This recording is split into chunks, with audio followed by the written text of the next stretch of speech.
ఓం నమ శివాయ శ్రీమాత్రే నమః. మిత్రులకి శ్రేయభిలాషులకి అలాగే నన్ను ఇంతగా ఆదరిస్తున్న యూట్యూబ్ ప్రేక్షకులందరికీ కూడా పేరు పేరు ధన్యవాదాలు. మిత్రులరా, మీ అందరికీ పరాదేవత ఎల్లవెల్లలా మీతో ఉండి మీ మనోవాంఛ నెరవేర్చాలని మనస్ఫూర్తిగా కోరుకుంటున్నాను. ఈరోజు మనం ఒక అద్భుతమైన రామబాణం లాంటి ఉపాయం తెలుసుకుందాం. రామబాణం అంటే తిరుగులేనిది. ఈ ఉపాయం చేయడం వల్ల మీకు ఫలితం కూడా అంతే అద్భుతంగా వస్తుంది. ఈ అద్భుతమైన ఉపాయం ఎవరైతే చాలామంది మిత్రులు మెయిల్స్లోను కామెంట్స్లోను, గురువుగారు మేము అనేక సమస్యలు ప్రస్తుతం ఎదుర్కొంటున్నాం, మా నిత్య జీవితం ఎన్నో ఇబ్బందులు పాలవుతుంది, ఇప్పుడు మాకు ఆర్థికంగాను మానసికంగాను ఆరోగ్యపరంగా భయం కలుగుతుంది, ఏమైపోతామో అన్న మానసిక స్థితిలోకి వచ్చేసాం, మేము బయటపడాలి. అలాగే కొంతమంది మిత్రులు మా మీద ప్రయోగాలు జరిగాయండి, తంత్రప్రయోగం జరిగింది, మంత్రప్రయోగం జరిగింది, మా చుట్టూ ఉన్నవారు మమ్మల్ని ఏదో చేసేశారు అని మానసికమైన పరిస్థితిలో ఉన్నవారు కూడా ఈ ప్రయోగాన్ని చేయవచ్చు. అలాగే చాలామంది అసలు మా అదృష్టం బాగాలేదండి, మేము ఏం చేసినా కలిసి రావడం లేదు, పెట్టుబడి పెడుతున్నాము, ఒక్క రూపాయి వెనక రావడం లేదు, మమ్మల్ని దౌర్భాగ్యం వెంటాడుతుంది అనేవారు కూడా నిర్భయంగా చేయవచ్చు. ఆ దౌర్భాగ్యాన్ని కూడా తొలగించుకోగలిగే తేలికైన రామబాణం లాంటి ఉపాయం. ఈ ఉపాయాన్ని ఆడవారైన మగవారైనా చేయవచ్చు. ఆడవారు నెలసరి సమయంలో చేయకూడదు. ఎటువంటి ఆహార నియమావళి అంటే ఆహార నియమాలు ఏమీ లేవు. అలాగే మైలు సంబంధించి అంటే ఏదన్నా చనిపోయి ఉన్న ఈ ఉపాయాన్ని చేయవచ్చు. నెలసరి సమయంలో మాత్రం చేయకూడదు. ఈ ఉపాయాన్ని ఎలా చేయాలి, ఏ విధంగా తెలియచేస్తాను. ఈ ఉపాయానికి కావాల్సిన పదార్థాలు కల్లుప్పు, సముద్రపు ఉప్పు, అదే రాతి ఉప్పు, దొడ్డుప్పు, మెత్తటి ఉప్పు మాత్రం వాడకూడదు, పంచదార, అలాగే ఒక కాపర్ గ్లాసు అంటే రాగి గ్లాసులో నీరు కావాలి. ఈ ఉపాయాన్ని ఆదివారం నాడు సాయంత్రం 5 నుండి రాత్రి 12 లోపు చేయాలి. మీరు ముందుగా ఇవన్నీ రెడీ చేసుకోండి. మీరు సాయంత్రం స్నానం చేసిన తర్వాత ఈ ఉపాయం చేయాలి. ఈ ఉపాయం చేయడం వల్ల ఖచ్చితంగా ఫలితం ఉంటుంది. ధనానికి సంబంధించిన ఏదైతే ఇబ్బందులు, దౌర్భాగ్యం అంటే కలిసి రావడం లేదు అనేవారు ఖచ్చితంగా చేయండి, ఖచ్చితంగా మార్పు వస్తుంది. అలాగే సమస్యలు, ఏదో ఒక సమస్య వెంటాడుతూ ఉన్న ఆర్థికంగా, మానసికంగా, శారీరకంగా, ఆరోగ్యపరంగా కూడా ఆ సమస్యల నుంచి కూడా బయటపడే మార్గం మీకు తెలుస్తుంది. ఎలా చేయాలో చెప్తాను. అలాగే మీకు ఈ వీడియో నచ్చినట్లయితే లైక్ చేయండి, ఛానల్ని సబ్స్క్రైబ్ చేసుకోండి, పక్కనే ఉన్న గంట సింబల్ని యాక్టివేట్ చేసుకోండి, 10 మంది మిత్రులకి షేర్ చేయండి. చాలామంది మిత్రులు సమస్యల గురించి అడుగుతూ ఉన్నారు. మీరు ఛానల్ సబ్స్క్రైబ్ చేసిన తర్వాత పక్కనే గంట సింబల్ ఉంటుంది, దాన్ని యాక్టివేట్ చేసుకోండి. నేను పెట్టే ప్రతి పోస్ట్ కూడా మీకు నోటిఫికేషన్ వస్తుంది. అలాగే మీ సబ్స్క్రిప్షన్ బాక్స్లో నేను ఏదైనా ఒక వీడియో షేర్ చేస్తే అది మీకు ఆ బాక్స్లోకి వస్తుంది. నేను చాలా వీడియోస్ షేర్ చేస్తూ ఉంటాను. మీరు ఎవరైనా సరే సబ్స్క్రిప్షన్ బాక్స్లో చూడండి. మీరు ఏదైనా సరే అంటే మీకు ఉన్న సమస్యకు సంబంధించి రకరకాల సమస్యలకి వీడియోలు షేర్ చేస్తూ ఉంటాను. ప్రతిదీ కూడా మీరు ఏదైతే చూడగలుగుతారో చూడండి, చేయగలిగేదాన్ని మాత్రమే చేయండి. సగం చేసి ఏది వదిలేయద్దు. నాకు ఈ వస్తువు దొరకలేదండి, వేరే వస్తువు దొరికింది, దాంతో చేయవచ్చా, చేయమాకండి. ఈ ఉపాయాలకి పదార్థము, సమయము చాలా ఇంపార్టెంట్, అది గుర్తుంచుకోండి. ఈ ఉపాయం చేస్తున్నప్పుడు మన మనసులో బలమైన సంకల్ప స్థితి ఉండాలి. ఖచ్చితంగా నాకు ఫలితం వస్తుంది అన్న భావంతో చేయాలి. అలా నమ్మకం లేనివారు, ఇలాంటి వాటి మీద విశ్వాసం లేనివారు పొరపాటున చూడవద్దు, చేయవద్దు. ఎందుకంటే మీ సమయాన్ని వృధా చేసుకోవద్దు. అలాగే మీరు మళ్ళీ సగం చేసి నాకు రాలేదు, ఈ పదార్థం కాదు ఇంకొక పదార్థం చేయొచ్చా, ఇలాంటివి అడగడం మానేయండి. ఎందుకంటే దానివల్ల మీ సమయం వృధా, ఫలితం రాకపోగా ఇంకా ఇబ్బందులు ఎదుర్కొనే అవకాశం ఉంటుంది. ఎందుకంటే ఆ పదార్థము, సమయము మీకు వీలైతేనే చేయండి.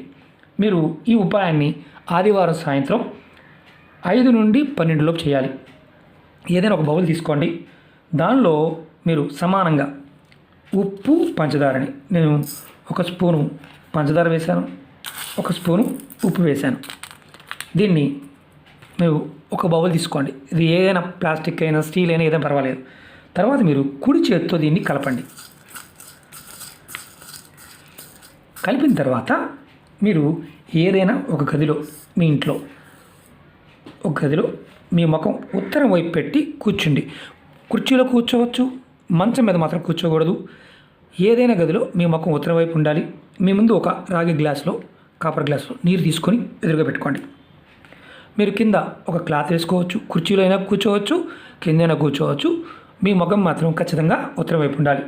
మీ చేతిని ఇలా ఇందులో వేసుకొని ఉప్పుని పంచదార రెండు కలిపిన దాన్ని ఇలా మీ కుడి చేతిలో పట్టుకొని గట్టిగా పిడికిలు వేయాలి. తర్వాత ఒక మంత్రాన్ని 2 నిమిషాల సేపు జపించాలి. దీనికి గురుపదేశంతో పని లేదు, చాలా తేలికైన మంత్రం. మంత్రం వచ్చేసి ఓం శ్రీం మహాలక్ష్మి ఆగచ్చ ఆగచ్చ స్వాహ. ఓం శ్రీం మహాలక్ష్మి ఆగచ్చ ఆగచ్చ స్వాహ. ఈ మంత్రాన్ని మీరు 2 నిమిషాల సేపు జపం చేయాలి. ఈ పిడికిలు మాత్రం గట్టిగా పట్టుకునే ఉండాలి. 2 నిమిషాలు మంత్రం జపించిన తర్వాత మీ చేతిలో ఉన్న ఉప్పుని పంచదారని మీ ముందు పెట్టుకున్న ఈ రాగి గ్లాసులో ఇలా వేసేయండి. ఇలా వేసేయండి. తర్వాత మీరు ఏం చేస్తారంటే ఈ చేతిని కడుక్కొని వచ్చిన తర్వాత ఇది పక్కన అలా ఉంచండి. ఇది మీరు ఆదివారం సాయంత్రం 5 గంటల దగ్గర నుంచి 12 గంటల లోపు చేయవచ్చు. మీరు ఎప్పుడైతే పడుకోవడానికి వెళ్తారో, మీరు మంచం మీద పడుకోవడానికి వెళ్తారు కదా, మీరు మంచం మీద పడుకున్నా కింద పడుకున్నా ఎక్కడ పడుకున్నా మీరు ఆ గదిలో దీన్ని ఒక పక్కన పెట్టండి. మీ మంచానికి ఒక పక్కన ఒక టేబుల్ మీద కానీ స్టూల్ మీద కానీ పెట్టండి. దీని మీద ఎలాంటి మూత పెట్టవలసిన అవసరం లేదు. మీరు పడుకునే ముందు మాత్రమే పెట్టుకోవాలి. తలకి దగ్గరగా, అంటే మరీ దగ్గర కాదు, మీ చేతులు తగిలే విధంగా కాకుండా పక్కన పెట్టుకోండి. తర్వాత మీరు ఈ గ్లాస్ని రాత్రి మొత్తం కూడా మీ పడుకునే ప్రదేశంలోనే ఉంచాలి, తగలకుండా పెట్టుకోండి. ఉదయం 2వ రోజు అంటే సోమవారం నాడు మీరు నిద్రలేచిన తర్వాత చక్కగా స్నానాది కార్యక్రమాలు ముగించుకొని ఈ నీళ్ళని ఏదైనా చెట్టు మొదల్లో పోసేయండి. పెద్ద చెట్టు ఉంటాయి కదా, కొబ్బరి చెట్టు, మామిడి చెట్టు, అలాగే మనకి ఇంకా పెద్ద చెట్లు అంటే వేప చెట్టు, ఇంట్లో ఉండే పెద్ద చెట్లు పోయండి. కుండీల్లో మాత్రం పోయవద్దు. ఒకవేళ మాకు వీలు లేదండి, మేము అపార్ట్మెంట్లో ఉంటాము, చెట్లు లేవు, బయట ఎక్కడైనా పోయవచ్చా, అపార్ట్మెంట్ కింద ఎక్కడైనా అవకాశం ఉంటే పోయండి. అవకాశం లేకపోతే మీరు దీన్ని షింక్లో పోసేయండి. మీరు దీన్ని ఇలా 5 వారాలు అంటే 5 ఆదివారాలు ఈ ఉపాయాన్ని చేయాలి. ఇదే విధంగా మీరు మధ్యలో నెలసరి వచ్చిందనుకోండి, అంటే ఆడవారికి ఒక వారం చేశారు, 2వ వారం నెలసరి వచ్చింది, ఆ వారం ఆపేసి మిగతా వారం చేయవచ్చు. మీ ఇంట్లో 10 మంది సభ్యులు ఉన్నారు, 10 మందికి సమస్యలు ఉన్నాయి, 10 మంది సపరేట్గా చేసుకోవాలి. ఇది స్నేహితుల కోసం చేయడానికి లేదు, పిల్లల కోసం తల్లిదండ్రులు చేయడానికి లేదు, ఎవరికి వారు చేసుకోవాల్సిన ఉపాయం. ఎవరైతే దౌర్భాగ్యం వెంటాడుతుంది, ధన సమస్యలు, మానసిక సమస్యలు, అనారోగ్య సమస్యలు, ఇబ్బంది పడుతున్నారో ఎవరికి వారు చేసుకోవాల్సిన ఉపాయం. ఈ ఉపాయం రామబాణం లాంటి ఉపాయం. అంటే ఈ పదాన్ని ఎందుకు వాడని చెప్తాను. రామబాణానికి ఎదురులేదు. ఈ ఉపాయం చేయడం వల్ల సమస్యల నుంచి బయటపడే మార్గం ఖచ్చితంగా తెలుస్తుంది. అలాగే అనేక సమస్యలు, ఒకటని కాదు, మీరు ఏ సమస్య అయినా సరే, కోరికలు కాదు సమస్యలు, ఆ సమస్యల నుంచి బయటపడతారు. అప్పులు చేశారు, తీర్చలేకపోతున్నారు, మీరు ఏదో ఎవరికో అడ్డు ఉన్నారు, డబ్బులు పాయింట్ ఆఫ్ వ్యూలో వాడి పారిపోయాడు, మీరు కట్టవలసి వచ్చింది, అది కూడా సమస్య. ఇలాంటి వాటి నుంచి బయటపడతారు. దౌర్భాగ్యం మిమ్మల్ని వదిలేసి వెళ్ళిపోతుంది. మీ ఇంట్లో నకారాత్మక శక్తి, నెగిటివ్ ఎనర్జీ ఉంటే తొలగిపోతుంది.